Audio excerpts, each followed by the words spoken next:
Freiheit gesetzt und zugleich eben dadurch in die höchste Verbindlichkeit.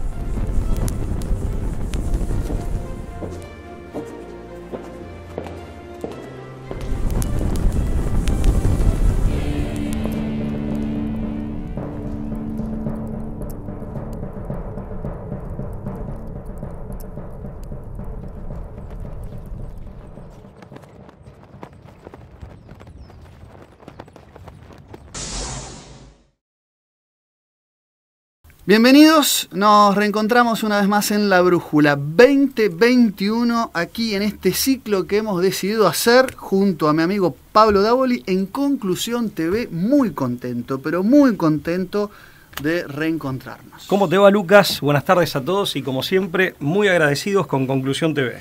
Sí, y con el público que sigue sumándose, siguen suscribiéndose a nuestro canal y se siguen sumando a la audiencia de Conclusión, lo cual a nosotros nos enaltece, nos sorprende, enorgullece y nos sorprende profundamente. No, esto es en broma, ciertamente sí. Que estamos muy contentos. Y bueno, y a la Virgen de Schoenstatt, ¿no? Que siempre ha amparado y ha brindado su custodia a este programa. Uno de los temas que han sido recurrentes en los comentarios, porque nosotros leemos los comentarios de la gente. Con algún delay, pero... Con algún bastante, ¿no? Prolongado delay. Ha sido el análisis de El Mago de Oz, ¿no? Aquel famoso libro que se convirtió en película, ¿no? En 1939. Es un cuento infantil, digamos, sin hilar profundo, como vamos a intentar humildemente hacerlo nosotros. Es presentado como un cuento para niños, pero que, claro, en 1939 se convirtió en un éxito cuando Victor Fleming decide llevarlo a la gran pantalla de la mano de la famosa productora Metro-Goldwyn-Mayer. Recordemos que en esa época Disney estaba cosechando las loas y los elogios por haber incursionado en el primer gran largometraje animado que era Blancanieves, y la Metro quería salir a competirle. Y el director Victor Fleming lleva a través de la Metro el primer libro de una saga, de muchísimos libros, creo que fueron una saga de 13 libros, de un autor americano que es Lyman Frank Baum. Son 13 libros que incluso el último, que se llama, que es una obra póstuma, ¿no? Glinda de Oz, se publica ese libro después de fallecido Baum. Es esas sagas de cuentos infantiles comparables con lo que hoy está muy de moda también y llevado al cine, Harry Potter o las Crónicas de Narnia, que eran un compendio de libros, una colección de libros, claro, pero que tenían los mismos personajes y que hilaban una trama, eran, ¿no? Historias continuadas. Que se continuaban, exactamente. Bueno, la primera de las historias, el maravilloso Mago de Oz, se llevó al cine en 1939, ¿no?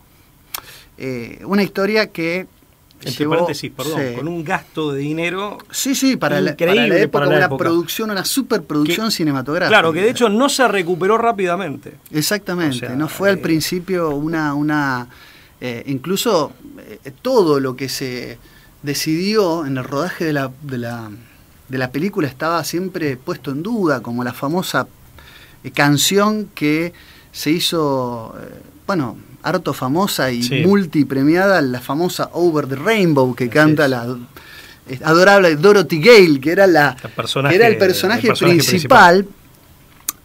Interpretado, dicho sea paso, por Judy Garland, actriz esta que se le conoce una tristísima historia. No vamos a discurrir por este paréntesis mucho, pero que sí tuvo no solamente un traumático rodaje, porque fue víctima de malos tratos, incluso le hicieron bajar de peso.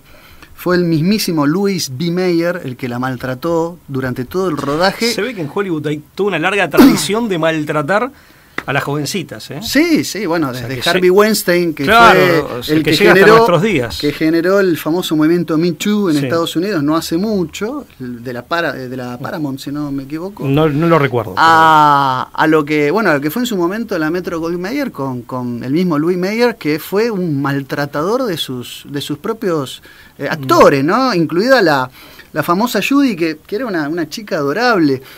Y que tenía 16 años aparte. Tenía 16 años, aunque interpretaba un papel de 12. Así ¿no? es, por Todavía eso le menor. hicieron bajar de peso, la fajaron, claro, para que no se advirtiera el gusto. Y bueno, y tuvo un pasaje Judy por Hollywood sin lograr el galardón durante varios años, aunque tuvo otras apariciones en la gran pantalla, hasta que se suicida, ¿no? Muy tristemente a los 47 años, ¿no?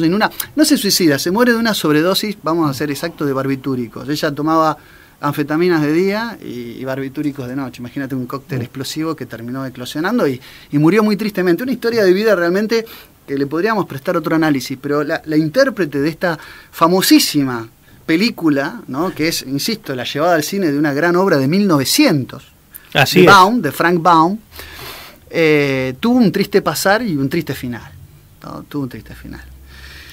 Y bueno, es una historia que cuenta, ¿no? Cómo esta adorable niña que vivía en una granja, hay que decir que es la primera historia de cuentos infantiles inspirada en una topología americana, porque es una granja de Kansas. Hasta ese entonces todas las obras literarias para cuentos de hadas e infantiles habían tenido escenarios eurocéntricos. Claro.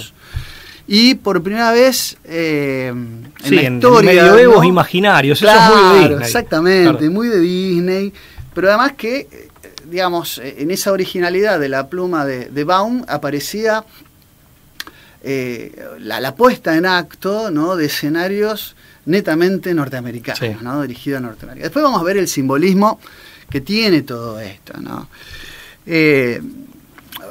Por empezar, decir que se trata de una niña que no es escuchada, es algo así como ignorada por sus tíos y por sus amigos en una granja, y ella sueña con ir y viajar más allá del arco iris, ¿no? Cosa que después de visitar a un tal profesor Maravilla, un poco se le concede a partir de que un terrible tornado arrasa con toda la granja y la transporta. En realidad hay un momento donde ella queda inconsciente porque una ventana la golpea y ella se desvanece. Ahí es donde podríamos decir que entra como en un estado de ensoñación, que la transporta a este mundo de Oz, habitado por unos gnomos, que lo primero que hacen es celebrar su llegada, porque la casa, que también sale volando con ese tornado, al caer en este maravilloso y mágico mundo de encantamiento, aplasta a una bruja, la bruja mala del este. Sí, que ¿no? tenía esos enanos, a esos gnomos como sometidos a su dominio. Exactamente, y ellos la aclaman como liberadora, claro, de esa bruja, sí, que los tenía sometidos. Después vamos a ver la interpretación económica de esto, porque hay le queremos aclarar al público, hay dos líneas de interpretación del simbolismo, porque El Mago de Oz no es un cuento infantil, ya lo aclaramos, o por lo menos no solo es un cuento infantil, claro, tiene una trama oculta. En primer lugar, porque Frank Baum era miembro de la Sociedad Teosófica. Acá tenemos un primer prisma para entender muchísimo de lo que aparece en el simbolismo, ¿no? De la trama. Él junto a su esposa se involucran con lo que es la teosofía en una sede de Chicago que había. Recordemos que la teosofía nace a fines del siglo XIX con Madame Elena Petrovna von Hahn, más conocida como Madame Blavatsky, que escribe sus dos grandes obras teosóficas, ¿no? La Doctrina Secreta y el Isis sin velo. Son dos grandes obras ocultistas, teosóficas, esotéricas, iniciado, ¿no? En esta corriente doctrinaria de pensamiento y de ocultismo. Baum empieza a volcar una serie de simbologías, y esto está muy estudiado, iniciáticas. Sí, tal cual, ¿no? Y muy estadounidense también, que es algo muy, muy particular de los estadounidenses. Fines del siglo XIX, claro, espiritismo, 1890, pero él como periodista comienza a publicar al respecto y después de 2 años de publicar artículos, de hacer público algo que en principio es oculto, que es hermético, él después termina adhiriendo. Pero no lo hace como periodista de investigación, ya lo hace porque simpatizaba con esas ideas. Claro. Que es algo muy estadounidense eso, digamos, de celebrar públicamente o de darle publicidad de pronto a digamos, creencias, cultos o prácticas que en su origen, sobre todo en Europa, tienen un sentido de hermetismo, ¿no? Claro. Bueno, acá el tornado vendría que la transporta, porque aparte, por lo menos en la película, nosotros vamos a virar siempre entre la película y el libro de 1900 original, marcando algunas diferencias, pero es un retrato bastante bien logrado de la inspiración de Baum, y además es el arquetipo y la llevada al cine nos facilita para con ustedes, la audiencia, poder mostrarle a los personajes de manera fácil y pronta. No tenemos que recurrir a descripciones. Porque ustedes tienen todo en la película, ¿no? Película que se puede acceder hoy, creo, con las redes sociales, por lo menos. Seguramente está en YouTube. Seguramente. Yo soy de la generación que todavía en los cumpleaños por ahí la veías, ¿no? Claro, sí, El Camino Amarillo. Era pero un clásico, pero aparte de un éxito total, claro. Insisto, no desde el comienzo, sino con el tiempo. Se fue revalorizando cada vez más. Y la verdad es que el tornado que arrasa con todo, que saca a Dorothy de un mundo color sepia, de un mundo gris, incoloro, porque aparte eran las primeras rodajes cinematográficos a color que generaban, ¿no?, ese encantamiento particular. Representa la espiral de los ciclos del karma para la teosofía. Esto es muy profundo porque la espiral de los ciclos del karma implica, y en la teosofía representa incluso la reencarnación y también una iniciación. Recordemos que Dorothy era el nombre de una sobrina difunta de Baum, muy querida, que murió de muy chiquitita, de muy niña. Por eso él decide ponerle el nombre Dorothy a la protagonista de su saga. Con lo cual también esta idea de la reencarnación era hacer reencarnar a su sobrina difunta en el personaje principal de su obra, de su pluma. Es un simbolismo, me parece, a considerar, ¿no? Sí, también es una interpretación psicológica más que pertinente. Claro, no, lógico, es muy psicológico, es un deseo de revivirla, claro, ¿no? Está un plasmado deseo en este personaje, ¿no? Y Dorothy, aconsejada por la bruja buena del norte, Glinda, que viene a ser una especie de hada madrina, o por lo menos así es representada, es así ilustrada, aconseja en su camino de regreso, porque ella desea volver a su granja, pese a todo, a que no es escuchada, a que es ninguneada, incluso que hay una vecina que le quiere robar al perro Toto, ¿no? Interpretado que es la misma actriz que representa a la bruja mala del oeste, que es Margaret Hamilton, la actriz que hace la bruja mala, sí, ¿no? Sí, tal cual. Le quería robar al perro porque el perro había intentado morderlo, molestaba a su gato, era una cosa así la trama. Entonces, pese a todo eso, ella quería buscar el camino de retorno a su hogar, y aconsejada por la bruja buena del norte, elige un camino que es el famoso camino amarillo, ¿no? El famoso camino de los ladrillos amarillos, así llamado, ¿no? Y les regala, para poder transitarlo, unos zapatos de plata en el libro, sí, y de color rubí en la película. Acá hay una de las diferencias entre la película y el libro, tratando de exaltar el tenor filmográfico en colores. Era una producción en colores, entonces el rubí servía para lucir más. Exactamente, la televisión a color, exactamente. Claro, pero lamentablemente se pierde, al cambiar el color se pierde un simbolismo, claro, porque los zapatos de plata representan el cordón de plata, que era considerado, por lo menos a la luz de algunas investigaciones con las que hemos dado y nos han hecho llegar, entre los ocultistas era la unión existente entre el mundo material y el mundo espiritual. Claro. El cordón plateado. Un dato que no resaltamos, que mencionaste al pasar, ella es huérfana. Por lo menos ella aparece inicialmente rodeada de tíos, vecinos, pero sus padres, no están. Esto también es muy del imaginario estadounidense, ¿no? Y en Hollywood En Disney se ve muy reflejado esto de tener tíos y no papá y mamá, pero ella es huérfana en principio. Este es un dato. Desde el punto de vista esotérico también, en un páramo más bien desértico, rodeado de gente que en última instancia no son sus raíces o no encarnan sus raíces más directas, puede hablar de esta idea de la caída y del desarraigo, ¿no? Esta idea de haber caído y de haber quedado desconectado del verdadero origen. Esto para hacer una lectura ya en términos más... Sí, la orfandad de Dorothy tiene... la falta de raíces es un dato también a considerar en la obra. Aparte, bueno, más allá de esta interpretación desde la luz más esotérica, digamos, por el esoterismo del propio autor, pero es... y ameritaría otras interpretaciones, pero es una constante en Hollywood, en el cómic estadounidense, esta idea de que no están tus padres, están o tíos o padrastros. Es la misma época en la que aparece Superman, claro, ¿no? Y Superman, Clark Kent se muda en realidad a una granja en Kansas. Claro, y se muda a la gran ciudad. Claro, que es periodista. Efectivamente. Cuando digo la misma época me refiero en relación a la película, claro, en los años 30. Sí. Pero en definitiva también es un sujeto que viene de Kansas, pero tampoco sus padres eran sus verdaderos padres. Sí. Eso es recurrente. Pero aparte la ciudad esmeralda, el color verde, ya vamos a ver ese simbolismo, me retrotrae a la kriptonita. O sea, hay muchos elementos de Superman en esto. Al dólar y a la kriptonita. Sí, al dólar y a la kriptonita. Y a la piedra de Lucifer, si querés también. Exactamente. Sí, la piedra de Luzbel. Vos sabés que, claro, acá está, porque ahora después vamos a ir a la interpretación económica financiera, de la especulación financiera, ¿no? Pero están las dos interpretaciones. Estamos abordando un poco el camino de los símbolos esotéricos que hay a lo largo de la obra.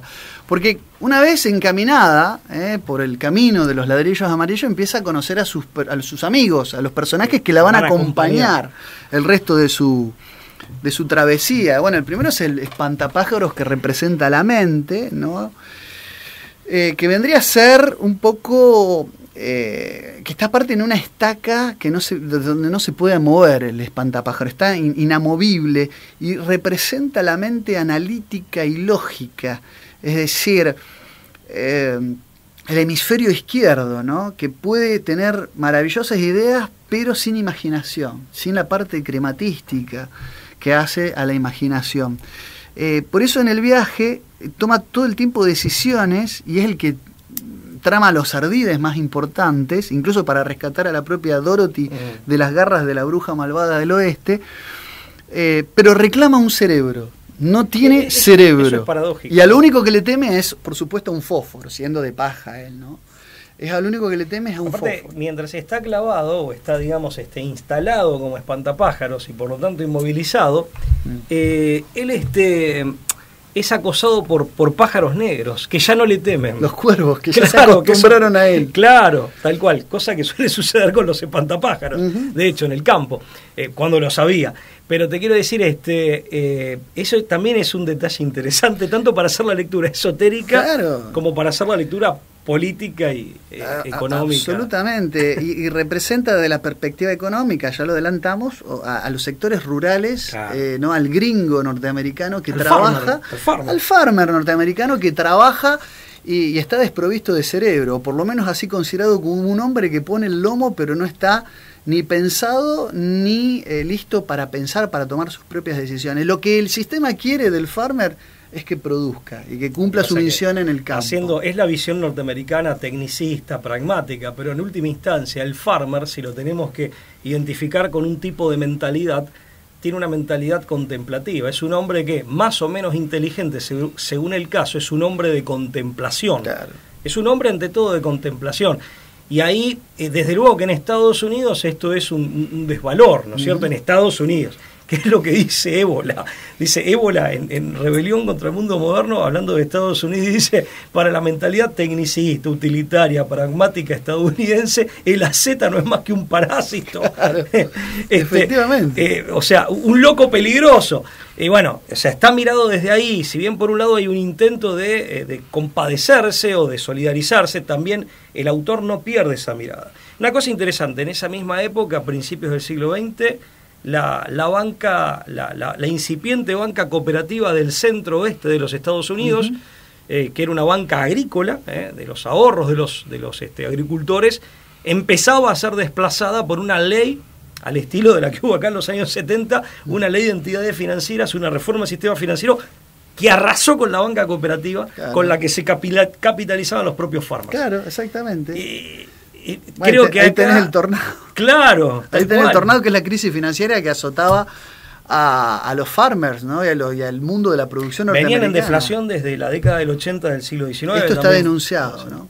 Pero bueno, volvemos a la teosofía, ¿no? El hombre de hojalata es la representación de las emociones, que la vida oxida con el paso del tiempo, esas emociones que quedan anquilosadas, que las convierten rígidas. Lo primero que pide y lo primero que reclama es tener un corazón, ¿no? Está desprovisto de afectos. Representa a los sectores industriales, ¿no? También a lo que es el mundo de la maquinaria, de la máquina pesada. El proletario. El proletario, ¿no? Que está sin alma. Ahí está un poco la enajenación, ¿no? La enajenación del hombre. En el taller primero y en la industria después. En la industria después. La fábrica. Pero el hombre de hojalata lo que pide es que lo lubriquen para poder moverse. También está como estancado, al igual que el espantapájaro. No en una estaca, sino que no se puede mover, le pide que lo lubriquen para poder empezar a mover. Y paradójicamente, que es una contradicción meramente superficial, cuando llora, se oxida. Con lo cual también habla, este hombre que necesita un corazón al mismo tiempo, exhibe o pone de manifiesto una enorme vulnerabilidad emocional, porque cualquier emoción lo paraliza. Bueno, de ahí que Robert Fisher, para mí, cuando escribe El caballero de la armadura oxidada, que oxidaba su armadura cada vez que lloraba, se inspira en el hombre de hojalata del Mago de Oz. Para mí hay una gran ahí. El hombre, podríamos hablar del hombre. El hombre máquina, ¿no? Como es una expresión que la utilizaba, claro, y Membiel acá en Argentina. El hombre máquina. El hombre máquina. Bueno, hay un libro de la Metri que es la metáfora del hombre como una máquina, ¿no? El hombre engranaje. El hombre engranaje, exactamente, el reloj, ¿no? Bueno, mundos modernos, exactamente, tiempos modernos. Y después llegamos al león cobarde, ¿no? El león cobarde, que en sí parece una paradoja, porque el león, el rey de la selva, digamos, el animal, la alimaña más predadora, más temida, que gobierna a todos sus pares, en este caso es un cobarde. Y es el miedo que paraliza, es el miedo que lleva a la inacción, reclama valentía. Acá hay una tríada con los tres personajes que aparece explícitamente en la doctrina secreta de Blavatsky. La tríada mente, corazón, voluntad, que se relaciona con otro campo que es el pensar, sentir y actuar, y que a su vez se relaciona con otra tricotomía que es la de atención, energía y comportamiento, ¿no? Que es más psicológica. Esto es mucho de la antroposofía también, ¿no? Es muy interesante. Pero lo más interesante de esto es que parecen ser los personajes inspirados por Baum a partir de una frase muy particular que Blavatsky le daba a los iniciados en las doctrinas teosóficas, que decía: no hay peligro que el valor intrépido pueda conquistar, no hay prueba que una implacable pureza, bien digo, no pueda pasar, y no hay dificultad que un intelecto fuerte no pueda superar. Esta frase de Blavatsky representa a los tres elementos que convergen en los personajes con los que Dorothy se encuentra y que la acompañan en su camino a la ciudad Esmeralda, ¿no? En algún sentido, a ver, también la psicología platónica no es exactamente igual, pero también es tríptica, también son esquemas de tres, ¿no? En lo fundamental, en lo sustancial. Esto hay que decirlo, o sea, no es enteramente novedoso esta esquematización psíquica, o psicológica, mejor dicho, en tres. Pero bueno, o sea, está bien metaforizada en todo caso. Sí, es una gran metáfora. O sea, cada uno, al faltarle los otros elementos, tiene una debilidad. Se presenta cuando está solo como una debilidad, lo cual pone de manifiesto tácitamente el carácter integral del sistema psíquico. Y logran sus cometidos cuando actúan juntos. Claro. O sea, ellos triunfan cuando trabajan como un equipo. Y ahí no, y unguianamente, pero ahí bueno, con algún riesgo, ¿no? O sea, esto con esta prevención que le hago expresamente al público, pero la niña como que aparece. Digamos, como la que integra, como el factor que integra. Aglutinante. Claro. Sí, claro. Como el factor que aglutina o integra los tres elementos. Yo creo que aparte sociológicamente es la nación. Hay algo muy sintomático. Los actores que en la película, estoy hablando, representan, se revisten luego de estos personajes, el león, el hombre de hojalata y el espantapájaro, son los tíos que la acompañan en la granja. Y con cada uno ellos tienen una conversación donde le dicen que deben superar sus miedos, ¿no? Que debe tener sensibilidad, ¿no? Claro. Y que debe demostrar inteligencia. El actor que le dice, que hace del hombre de paja, le dijo, no tenés cerebro de paja, le dice en su momento. En el fondo son manifestaciones del propio yo de Dorothy. Claro. ¿No? Se ve reflejado en superar en sus puntos débiles, que están en sus miedos, su inteligencia y su capacidad para manifestar afectos, ¿no? Y para relacionarse efectivamente con los demás. Sí, sociológicamente podríamos decir que Dorothy es la nación. Efectivamente. Esa nación que todavía, yo creo que ya no existe más, pero que todavía existía en Estados Unidos como comunidad nacional, claro, ¿no? Originaria, digamos. Efectivamente, efectivamente. Bueno, ellos van a tener que transitar este camino amarillo no sin un montón de desafíos, ¿no? Como por ejemplo el ardid de la bruja mala de hacerlos atravesar para llegar a la ciudad Esmeralda un campo de amapolas rojas donde se quedan dormidos. La idea es que el Mago de Oz, porque ¿qué es el Mago de Oz? Es un relato que habla del nuevo orden mundial. Habla de un nuevo orden mundial donde los poderes fácticos operan detrás de bambalinas, ¿no? Hay un mensaje muy clave, muy en clave, muy críptico, ¿no? Y en algún momento ese campo de amapolas representa la tentación de quedar como una especie de estancamiento en el camino por la zona de confort que el mismo sistema de los poderes fácticos te tienta. Ellos caen en el... Fíjate que la amapola... Cualquier parecido con la realidad. Claro, la amapola simboliza, por ejemplo, al dios del amor y el ensueño, a Morfeo, al mismo Morfeo, que es la ensoñación. Claro. El camino para desenmascarar el poder, ¿no? Y la esmeralda simboliza el poder y la inmortalidad y la eterna juventud. La esmeralda representa el poder, ese es el Mago de Oz, el poder supremo, ¿no? Y además, como bien dijiste, el dólar. Pero Morfeo es el principal de los oniros.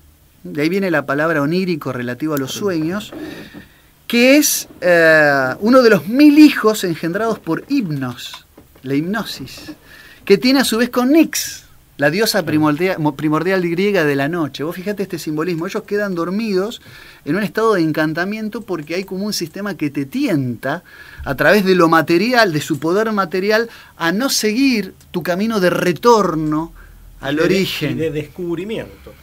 Exactamente. Y de volver a casa, que es el retorno al origen. Y además es como desapegarte a la nación, a tu origen, claro, a tu identidad. Sí. El globalismo, ¿no? Claro, es increíble. Cual. Tiene el hogar, la familia. Ahora, vos sabés que me hiciste acordar cuando decías esto.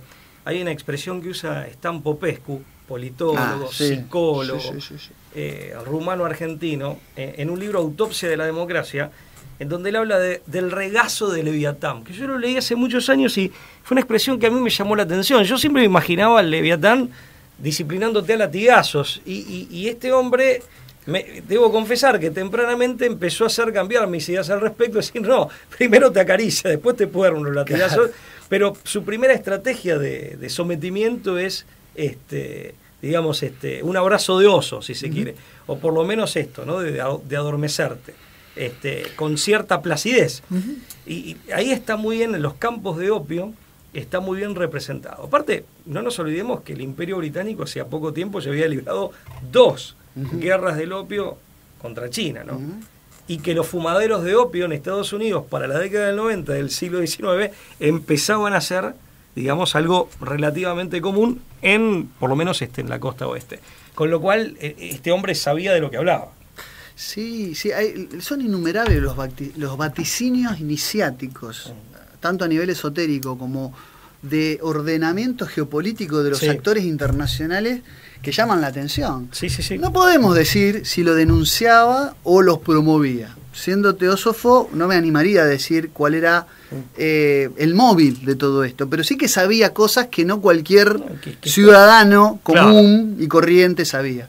Tenía conocimientos que iban más allá de lo que el hombre común, del hombre de a pie, podía acceder, ¿no? A través de los medios, de la prensa, ¿no?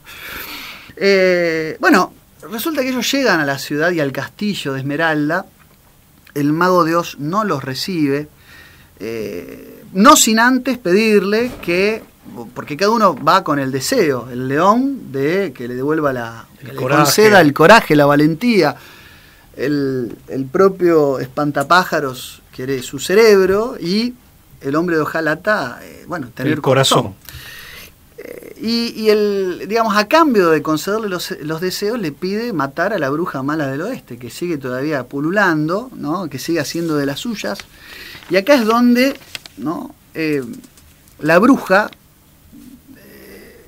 secuestra a Dorothy y Toto el perro va a buscar a los amigos para organizar nuevamente, mentado y pergeniado por Espantapájaro, una estrategia para rescatarla, exactamente. Porque acá hay toda una historia, ¿no? La bruja, en un momento, cuando la señorita Golch, que es la que se quería llevar a Toto, al perro, ¿no? La vecina. Esa vecina que se quería llevar al perro, luego el perro se escapa y ahí empieza toda la trama, ¿no? De la historia.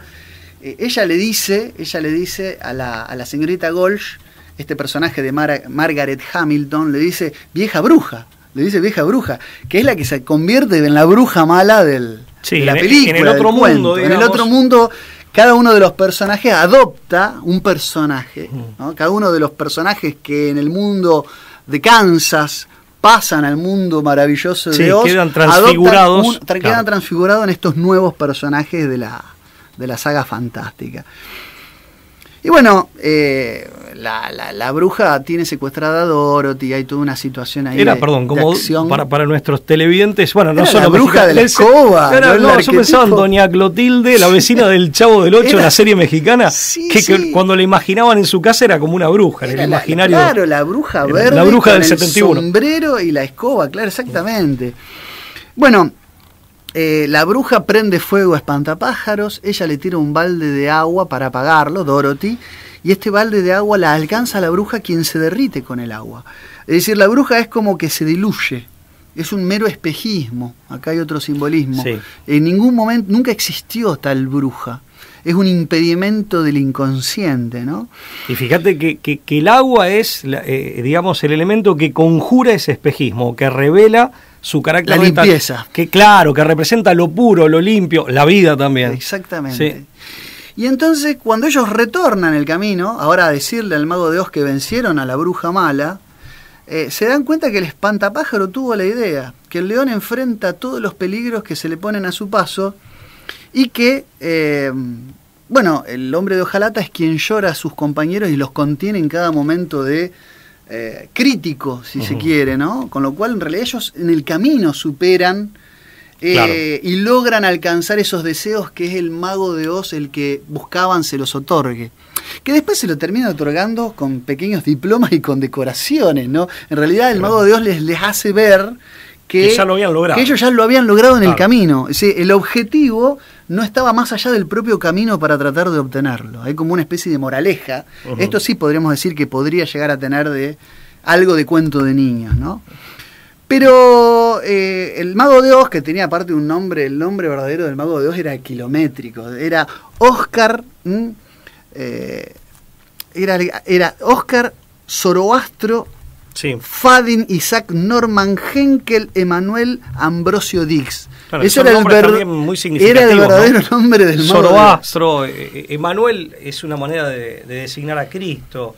O sea, muchos dicen que ahí también esta idea sincrética del teosofismo está plasmada en el nombre del mago de Oz. Sí, es como cada uno representa, incluso que cada uno representa Isaac por Newton, claro, es decir, como la ciencia, que también había sido la magia. Un iniciado en ciertas corrientes esotéricas.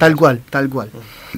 Además del personaje bíblico, ¿no? Isaac, ¿no? Del Antiguo Testamento, ¿no? Exactamente. Bueno, ¿qué es el mago de Oz? Es un ser color verde esmeralda, todopoderoso, que representa, dijimos, la eterna juventud, y se niega al principio a conceder los deseos. Un ser que aparece envuelto en humaredas y llamas, con una voz penetrante y tenebrosa, pero Toto el perro, hay una escena muy cómica, con la que después vamos a cerrar un poco este programa, una escena muy cómica donde Toto el perro va camino a un lugar donde hay una especie de cortinilla con un biombo, literalmente una bambalina, una cortina corrediza, el perro tira de la cortina y todo ese espectáculo, esa parafernalia era un viejito que estaba accionando una serie de mecanismos y era un viejito decrépito, absolutamente débil, que estaba escondido detrás de un mecanismo que generaba esos sonidos estruendosos, sí, espectrales, espectrales, y tenía todo ese mundo sometido a su poder a partir de una verdadera farsa.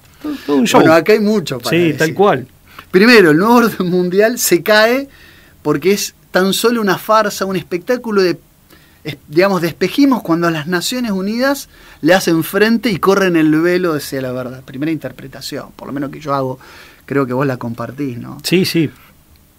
Segundo, que este viejito farsante... Claro, es un timador. Perdón, que es el mismo que había el doctor Marvel, el profesor Marvel, que es el mismo que le había hablado antes en Kansas. Exactamente, el quilomante, el adivino. Claro, pero ahí también, esta es la película, o primero el cuento, ¿no? Si es un cuento para niños realmente, es el más desencantado de todos. No hay magia. Claro, lo que te está diciendo, lo que tenés es magia como prestidigitación.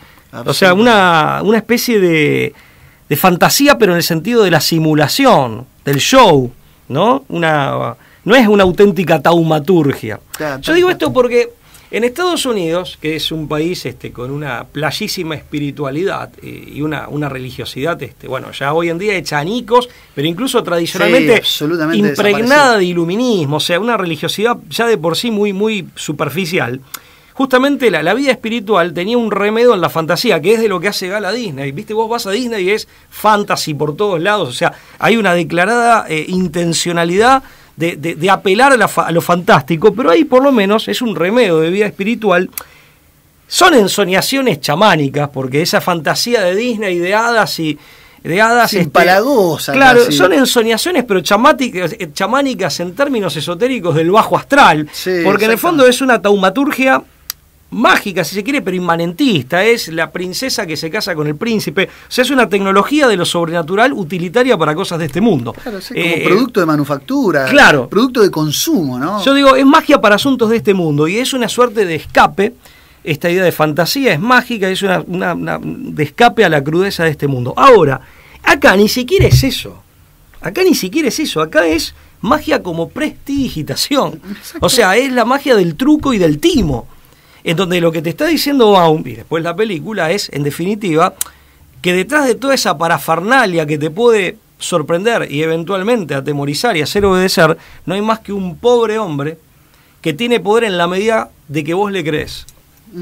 En la medida de que uno digamos, como se dice en Argentina, compre ese buzón. De que uno cree en esa fantasmagonería, ¿no? Bueno, acá viene el remate de la obra, ¿no? En 1896 había elecciones en Estados Unidos. El Partido Conservador, que eran los partidarios de conservar ante la crisis que vos mencionabas, ¿no? De la banca, ¿no? Y del campo, claro. Estaban quienes todavía querían sostener el patrón oro para sostener al dólar. Si bien recién en la década de 1970, con la caída del orden de Bretton Woods, es que cae el patrón oro para fijar el valor del dólar, con algún intento, ¿no? De los dólares Kennedy en platas en su momento, la orden operativa 11.110 que Kennedy, sí, Kennedy, que es la que le valió, claro, entre otras cosas, es lo primero que Johnson derogó. Exactamente, apenas asume. Exactamente. Perdón, hay un antecedente de alguien que había firmado una orden ejecutiva similar, que fue Lincoln. Abraham Lincoln. Otro, casualidad, también suicidado. La misma mecánica, fallecido y después asesinado el asesino. O sea, bueno, en este sentido, en esas elecciones de 1896, el Partido Conservador, que estaba encabezado por también uno de los miembros del Partido Republicano, ¿no? Que era justamente, ¿no? Famoso senador William McKinley, y por otro lado los demócratas, que querían un patrón combinado, o sea, bimetálico, oro y plata. Por eso los zapatos de Dorothy eran de plata sobre un camino de ladrillos amarillos, que son los lingotes. Pero le permiten discurrir por el camino. Pero le permiten todavía caminar por el camino. Era solo con esos zapatos que podía caminar por el... Es decir, para llegar al Mago de Oz tenías que seguir la ruta del oro. Tenías que seguir la ruta del dinero. Asistido con la plata. Pero asistido con la plata, o sea, no cualquiera llegaba. Necesitabas tener plata y recursos para llegar a ver la verdad. Cosa, Lucas. Y William Jennings, William Jennings Bryan, que era el que abogaba por el patrón bimetálico. Estaba en discusión cambiar el patrón metálico que sostenía al verde esmeralda de Oz, es decir, recordemos que Oz son las siglas de la onza de oro. Son las siglas de la onza de oro, y lo que te está diciendo, fíjate que esto se anticipa al secuestro por parte de la especulación financiera de la Reserva Federal, o sea, de la capacidad de emitir de manera indiscriminada billetes verdes, que se da en 1913 en esa famosa reunión secreta de la isla de Jekyll. El engendro de Jekyll, ¿no? Paul Warburg, exactamente, el redactor del estatuto. Paul Warburg, sí, exactamente. Sí, Benjamin Strong, Paul Warburg, un largo etcétera. Primer presidente, aparte del Banco de la Reserva Federal. Exactamente. Y se estaba discutiendo que se desplomaba todo esto, y la casa, por ejemplo, que cae sobre la bruja del Este, no es otra cosa que un vaticinio de lo que va a pasar también en 1930, porque el tornado, ¿contra quién se lleva? ¿Quién es la bruja del Este? Wall Street, la costa este norteamericana. Sí. La bruja del Este, ¿no? Es Wall Street, el poder financiero, la especulación. El verde esmeralda representa al dólar, el mago de Oz es el mago verde que sin respaldo es un farsante. Yo no tengo tan en claro entonces, por eso yo no tengo tan en claro que Oz representa a Washington. Para mí representa a Nueva York. Porque aparte es una ciudad como Nueva York, porque estéticamente las rascacielos. Claro, tiene todos rascacielos vidriados en verde. Y además, hay que decir que en la década... Ahí estaba la plata, estaban los dólares sin respaldo, digamos, sostenidos por el timo de la financia y la especulación. Que ahí volvemos al humo, ¿no? O sea, cuando algo se sostiene simplemente porque todo el mundo cree que ese algo tiene alguna fuerza o lo compra por alguna razón. Vos sabés que ya en la década del 90 del siglo XIX, en estas crisis financieras ingenierizadas, esta era una, por lo menos según Larry Abrams hay varios autores. Gary Allen en Nadie se atreve a llamarle conspiración. Después en Alan B. Jones en Cómo funciona realmente el mundo, que cita a su vez otros autores. Lo que plantean concretamente es que eran crisis ingenierizadas justamente porque todavía se intentaba crear lo que en 1913 va a ser el Banco de la Reserva Federal de los Estados Unidos, porque todavía Estados Unidos no tenía un banco central. No tenía, por lo menos no tenía ese sistema, entonces... Y funcionaba sin... Claro, la idea justamente era desestabilizarlo, porque más allá de para generar la necesidad de un banco central. Claro. Pero en manos privadas, como termina siendo, ¿no? Es que no es un banco central tradicional, es el modelo inglés de 1694 del Banco de Inglaterra. El Banco de Inglaterra, que también fue privatizado de alguna manera. Fue el precio por el apoyo para la revolución de 1688, el apoyo financiero. Claro. Entonces... a tu amigo Guillermo de Ora. Mi amigo, sí. Bueno, básicamente están planteados los elementos simbólicos y económicos que están detrás. Yo veo, no sé qué pensás vos, Pablo, acá, y para ir ya concluyendo un poco este capítulo de la brújula, pero hay mucho tela para cortar y también la dejamos librado a la imaginación y la investigación de nuestros televidentes.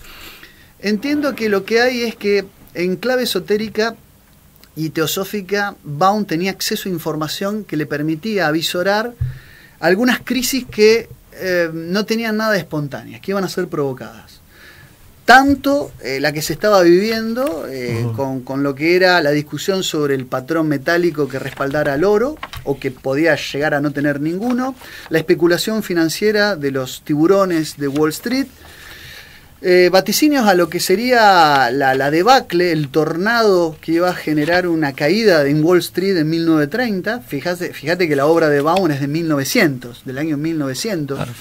Y también una cuestión del inconsciente y los reflejos del inconsciente. No por nada, ese mismo año Sigmundo Freud publica La interpretación de los sueños, ¿no? Este mundo de ensoñación donde los sueños, porque en el fondo Dorothy se transporta a un mundo de fantasía cual Alicia al País de las Maravillas, pero no siguiendo el hoyo del conejo, sino esta vez volando por fuerza de un viento huracanado. Pero Dorothy, bueno, vuelve a su hogar, ¿no? Retoma, pero valiéndose enfrentando sus propios miedos y reafirmándose en su propia identidad. Todo lo que está en crisis al comienzo de la película y al comienzo del libro.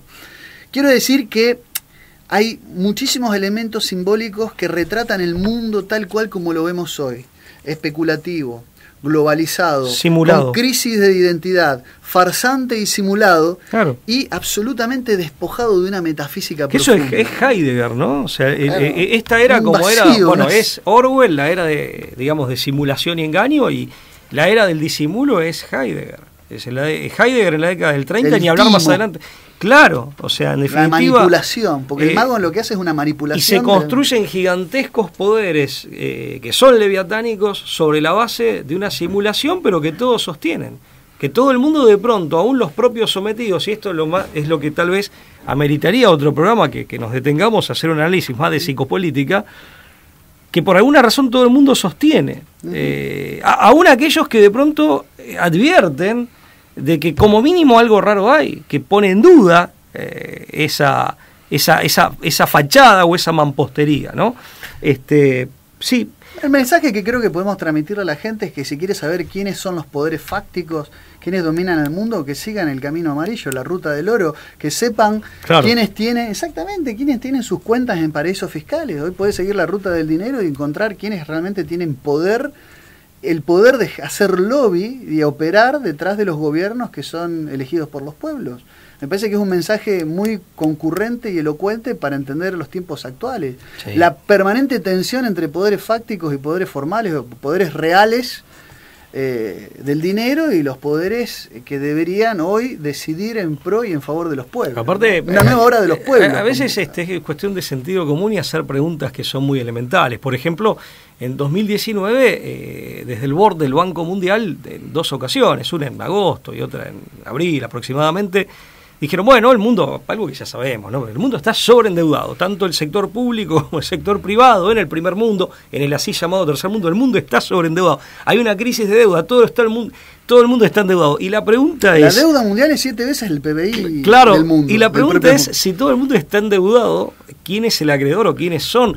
Porque lo cierto es que si fueran deudas cruzadas, se cancelarían entre sí. Exactamente. ¿Correcto? O sea, en el fondo, si hay tantos deudores es porque tiene que haber varios o muchos acreedores. Pero pocos acreedores muy poderosos. Pero efectivamente, pero es una pregunta que se impone casi que se cae por su propio peso. Pero a veces, bueno, lo cierto es que acá también hay que salir de las plantaciones de esa zona de confort, de las plantaciones de adormidera, eran de amapola, como para hacer las preguntas incómodas e incluso para estar dispuesto a poner uno en crisis sus propias, muchas veces sus propias convicciones o las que uno creía que eran sus propias certezas, ¿no? Pero creo que es un trabajo necesario y es un camino a recorrer. Y aparte nosotros que somos católicos, siempre partimos de esta premisa evangélica de que solo la verdad hace libre, ¿no? Y a veces abrir los ojos, y acá vamos del Evangelio a Platón, salir de la caverna para ver la verdad tal cual es, requiere de valentía, de coraje y de todo un esfuerzo. Bueno, ahí está el hecho de correr el velo, claro, y ver al viejito detrás del biombo. No hay que olvidarse que el que rompe el velo es Jesucristo, ¿no? También, ya que mencionamos al Evangelio con su muerte, Pablo, así que bueno, siempre es un gusto conversar contigo. Igualmente. Bueno. Espero que al público le haya gustado también. Después nos las tenemos que ingeniar para ver cómo titulamos esto. ¿Sigue el camino amarillo? Me parece que sí. Chau, hasta la próxima. Please, sir, we've done what you told us. We brought you the broomstick of the Wicked Witch of the West. We melted her. Oh, you liquidated her, eh? Very resourceful. Yes, sir. So we'd like you to keep your promise to us, if you please, sir. Not so fast. Not so fast. I'll have to give the matter a little thought. Go away and come back tomorrow. Tomorrow? Oh, but I want to go home now. You've had plenty of time already. Yeah. Do not arouse the wrath of the great and powerful Oz. I said come back tomorrow. If you were really great and powerful, you'd keep your promises. Do you presume to criticize the great Oz? You ungrateful ungrateful creatures! Think yourselves lucky that I'm giving you audience tomorrow instead of 20 years from now. Oh, the great Oz has spoken. Oh, pay no attention to that man behind the curtain. The great Oz has spoken. Who are you? Oh, I am the great and powerful Wizard of Oz. You are? I don't believe you. No, I'm afraid it's true. There's no other wizard except me. You humbug! Yes, it's exactly so. I'm a humbug. Oh, you're a very bad man. Oh, no, my dear. I'm a very good man. I'm just a very bad wizard.